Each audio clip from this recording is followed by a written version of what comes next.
Inovasi PP in 1 PP yang disediakan oleh kumpulan GPKKB Kota Belud. Inovasi ini merupakan kolaborasi guru pemulihan khas bersama pegawai meja pemulihan khas PP di Kota Belud. Program pemulihan khas merupakan satu program pengajaran yang mengutamakan prinsip penguasaan kemahiran asas membaca, menulis dan mengira.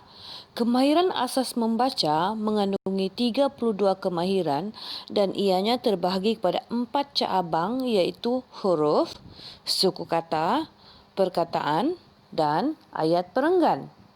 Kemahiran asas membaca terdiri daripada turutan yang mudah kepada yang lebih sukar berasaskan 3 peringkat domen kognitif iaitu pengetahuan, pemahaman dan penggunaan. Bagi murid lemah, mereka pastilah menghadapi kesukaran apalagi jika mereka masih mengenal beberapa huruf. Apa itu PP in 1 PP? PP in 1 PP merupakan singkatan daripada pengajaran pemulihan dalam satu petikan pendek. Tema petikan yang dipilih ialah petikan pendek ketam. Jenis inovasi PP in 1 PP ini merupakan gabungan daripada satu kaedah dan proses pengajaran baru yang membawa kepada penghasilan produk iaitu pembinaan modul PP in 1 PP. Sasaran, murid pemulihan khas yang lambat dan mempunyai daya ingatan yang singkat dan lemah bagi pengajaran biasa. Namun, jika PP in 1 PP ini dilaksanakan, impaknya murid yang lemah juga berupaya membaca satu petikan pendek dengan mudah. Pernyataan masalah. Inovasi PP in 1 PP ini pada dasarnya dihasilkan untuk membantu murid-murid yang lemah dan lama tersekat di kemahiran 1 sehingga kemahiran 4, khususnya bagi murid-murid yang masih mengenal 26 huruf kecil dan huruf besar. Seperti yang kita tahu, murid-murid mempunyai tahap kebolehan yang berbeza-beza. Murid yang lemah dan lambat pasti akan ketinggalan berbanding murid yang cepat dan pandai. Isu yang kedua ialah set kemahiran asas membaca yang panjang yang mengandungi 32 kemahiran asas membaca dan murid perlu ikut langkah demi langkah. Isu ketiga, pengajaran guru yang dahulunya kurang berfokus dan tidak mencapai matlamat asal. Isu keempat, tidak menimbulkan minat murid untuk belajar membaca dan kurang keyakinan diri. Ajima tidak makan apa kamu ini ya? Gila. Cikgu kagum nih sama kau nih. Kalau saya menangis sudah saya. Menangis lagi. Cikgu mana boleh menangis? Menangis lah. Tadi aku ikat ini. Begini nih Ajima mahal nih kali Mau begitu besar dia. Mana?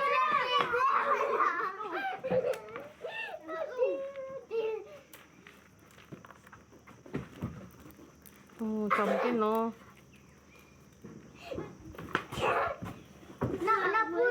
Kena apa itu pukul pantat. Nanti buka seluar sini. Kandan. Kena pukul pantat dia. Pernah juga kau kena supit kah Ajima? Pernah. Yang besar, saya besar begini loh Ajima? Tidak. Oh, yang kecil-kecil aja lah. Dua besar. Kena pukul sini. Wih, diam-diam kamu. Siapa itu? Itu? Fatih, siapa kadai? Tadi kita kadai.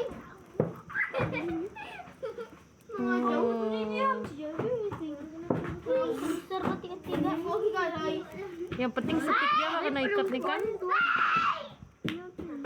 Wah. Tiga belajar lu mengikat.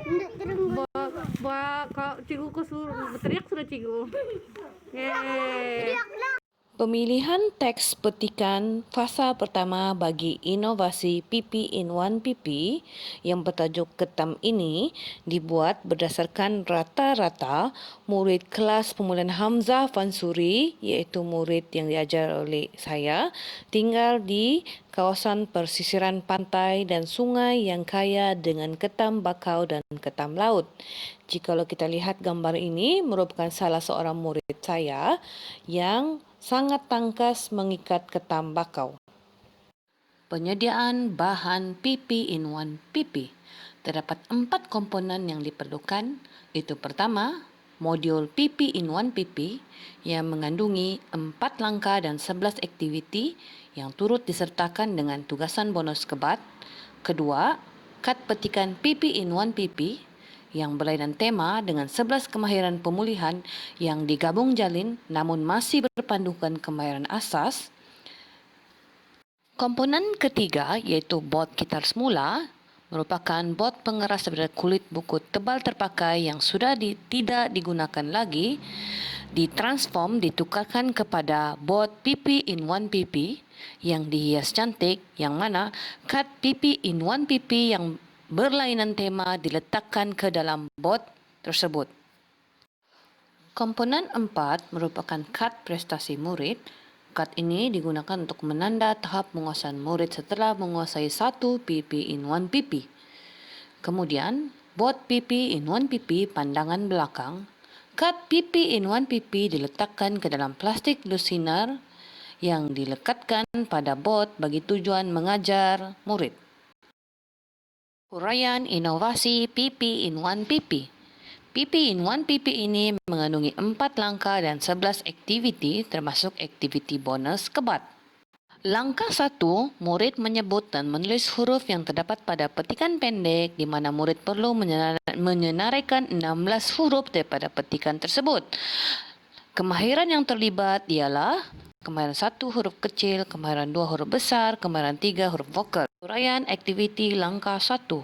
Pertama, murid dikehendaki menulis huruf kecil dan huruf besar.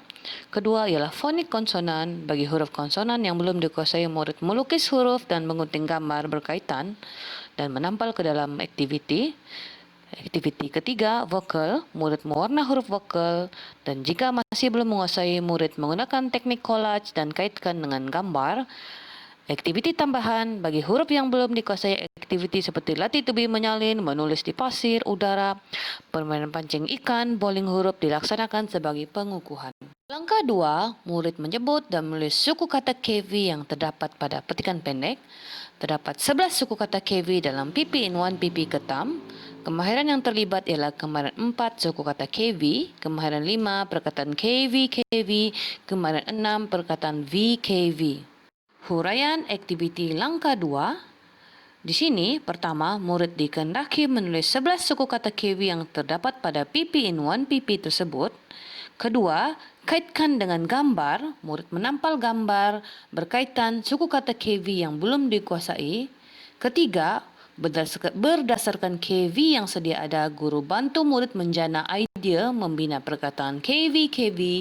Dan keempat, guru bantu murid membina suku kata KV menjadi perkataan VKV. Langkah 3, murid menyebut dan mengenal suku kata KVK yang terdapat pada petikan pendek. Di sini, kemahiran yang terlibat ialah kemahiran 9 suku kata KVK, kemahiran 10 perkataan VKVK, kemahiran 11 perkataan KVK. Huraian aktiviti langkah 3. Murid dikehendaki menulis 4 suku kata KVK yang terdapat pada PP in 1 PP tersebut. Kedua, kaitkan dengan KV. Biasanya, murid sukar menguasai suku kata KVK, jadi kaitkan semula dengan suku kata KV bagi tujuan ulang kaji. Ketiga, bina KVK menjadi perkataan yang melibatkan KVK. Contohnya KVK tam, kaitkan menjadi perkataan ketam, hitam, pitam. Langkah 4, guru dikehendaki menanda pada senarai semak perkataan yang dikuasai murid pada petikan pendek. Di sini, terdapat 9 kosakata baru yang dapat dikuasai murid. Pada langkah 4, kemahiran yang terlibat ialah kemahiran 31 ayat, kemahiran ke-32 bacaan dan pemahaman. Huraian aktiviti langkah 4. Terdapat 3 aktiviti. Pertama ialah murid mencerahkinkan perkataan di dalam petikan tersebut. Kedua, murid menyalin semula petikan pendek tersebut dengan tulisan yang kemas dan cantik. Ketiga, murid berkreativiti di mana murid membina replika ketam menggunakan bahan-bahan terpakai atau apa sahaja seperti piring polistiren, tanah liat, kertas surat kabar, kertas terpakai maupun melukis ketam dan mewarna gambar ketam. Ianya bergantung kepada kreativiti murid itu sendiri. Ujian pra dan pasca terhadap 6 orang murid. Di sini terdapat 11 kemahiran yang diketengahkan dan dapat dilihat perkembangan yang positif kepada ke-6 murid tersebut. Tempo masa pelaksanaan. Modul PP in 1 PP ini sangat fleksibel kerana ia direka mengikut keperluan murid tersebut. Sekiranya murid itu dikategorikan sebagai murid yang sangat lemah, murid itu perlu mengikuti langkah demi langkah aktiviti yang telah disediakan dalam modul tersebut. Namun begitu, sekiranya murid itu cepat dan dapat menguasai petikan itu dengan baik, mereka akan lompat ataupun shortcut tanpa perlu mengikuti latihan yang disediakan dan akan berpindah ke PP in 1 PP tema yang baru. Tempo masa yang digunakan untuk menguasai PP in 1 PP ini adalah bergantung kepada keupayaan murid itu sendiri. Namun begitu, saya mengkategorikan murid saya kepada 4 kumpulan, iaitu yang pertama, murid cepat yang boleh menguasai petikan dalam masa 2 hari, murid sederhana, 1 petikan 1 minggu, murid yang lemah, 1 petikan mereka kuasai dalam masa 2 minggu, murid yang sangat lemah iaitu 1 petikan dalam masa 3 minggu. Kelebihan, inovasi dan potensi disebarluaskan. PP in 1 PP merupakan inovasi pengajaran pemulihan yang amat mudah dan ringkas. Ia merupakan core atau asas permulaan pengajaran guru sebelum menggunakan apa sahaja strategi dan kit pengajaran. Skop pengajaran pemulihan dikecilkan bergantung kepada tema petikan yang diajar, namun masih berpandukan kemahiran asas membaca pemulihan yang asal. Pengesanan huruf dan suku kata KB dilakukan dan huruf dan suku kata KB yang belum dikuasai akan dibuat pelbagai aktiviti kendiri dan latih tuvi berfokus. Modul ini sangat fleksibel dan aktiviti ini direka mengikut keperluan murid iaitu kategori murid cepat, sederhana, lemah dan sangat lemah. Inovasi PP in 1 PP ini berpotensi disebarluaskan di kalangan guru pemulihan khas, guru bahasa Melayu aliran perdana, guru prasekolah, guru PPKI, guru tabika kemas dan tadika swasta, orang perseorangan iaitu ibu bapa dan juga bagi tujuan pengkomersialan untuk dipasarkan. Pautan link PP in 1 PP. Di dalam slide pembentangan ini, saya telah menyelitkan 3 pautan link dari channel YouTube saya, iaitu pertama ialah Happy Desmond, merupakan salah seorang murid pemulihan khas yang diajar oleh saya, ambilan 2019 murid tahun 2, yang masih belum mengenal 26 huruf kecil dan besar. Pautan yang kedua ialah PP in 1 PP dan ibu bapa sebagai guru pembimbing di rumah. Dan ketiga ialah aktiviti PP in 1 PP, murid pemulihan di rumah. Rumusan hasil inovasi. Ujian pra dan pasca telah dilaksanakan dan saya mendapati terdapat peningkatan yang ketara pada perkembangan membaca murid. Murid yang lemah yang selama ini mengalami kesukaran untuk mengingat 26 huruf keseluruhannya kini sudah tidak perlu membuang masa mempelajari kesemua huruf untuk terus mengenal suku kata KV maupun membaca perkataan mudah. Pengetahuan sedia ada pada murid iaitu huruf yang telah mereka kenal pula dijadikan asas kepada murid itu untuk membaca perkataan dan ayat yang mudah. Semasa ujian pra, 3/6 murid masih menghadapi kesukaran. Namun setelah ujian pasca, peningkatan disebabkan teknik pengajaran PP in 1 PP yang bersifat latih topi berfokus yang berpandukan dengan satu petikan pendek. Berdasarkan pemerhatian saya terhadap diri murid itu, menunjukkan mereka merasa gembira apabila dapat membaca satu petikan pendek walaupun pada dasarnya mereka baru hanya mengenal beberapa huruf. Murid berasa lebih yakin, rasa rendah diri dapat diatasi, kemudian mereka mempunyai keinginan yang tinggi untuk membaca lebih banyak petikan pendek melalui inovasi ini. Ini sekaligus dapat menimbulkan minat murid kepada hobi membaca buku cerita. Dan yang terakhir ialah proses pengajaran lebih berfokus dan cepat dan mencapai matlamat, iaitu murid-murid pada akhirnya dapat membaca satu ayat mudah, satu petikan pendek dan akhirnya dapat membaca satu buku cerita dengan lancar dan mudah.